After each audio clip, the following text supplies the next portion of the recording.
그런데 해외에도 우리와 같은 ELS 상품이 있는데 유독 우리만 이런 대규모 손실 사태에 직면한 것 같습니다. 이 위험한 금융 파생 상품을 너무 쉽게 판매할 수 있도록 했기 때문이 아닌가 싶습니다. 이 미국의 경우는 지난 2008년 금융위기 이후에 이런 파생 상품 판매에 대한 규제를 대폭 강화했다고 합니다. 이 자세한 내용은 박찬휘 기자가 정리했습니다.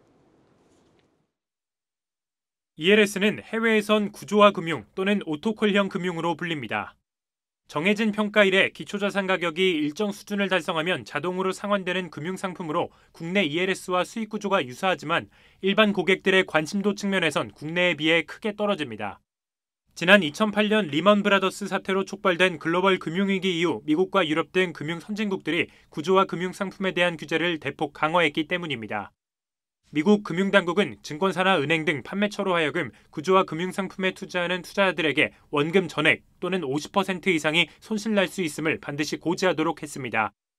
또 원금 손실 위험을 감당 못할 고객에게 옵션 계좌를 개설해줄 경우엔 이로부터 발생한 피해에 대한 책임을 해당 직원 또는 회사가 물게 하고 막대한 벌금을 부과했습니다.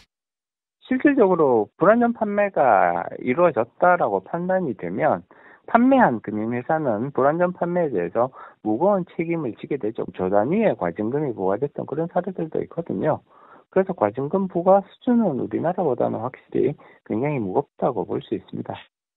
경제 전문 매체 포브스는 구조화 금융상품에 투자하려면 수십억 원 규모의 예탁금을 필요로 하기 때문에 PB들이 고액 자산가에 한해 비공개로 판매하고 있다고 실태를 전했습니다.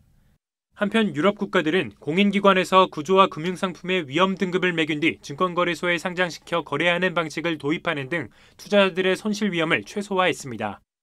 주로 원금 보장형 또는 부분 보장형 상품이 상장되며 증시에 상장된 상품의 특성상 환매가 용이하고 거래 정보도 투명하게 공개되기 때문에 불안전 판매의 가능성이 대폭 낮아졌습니다.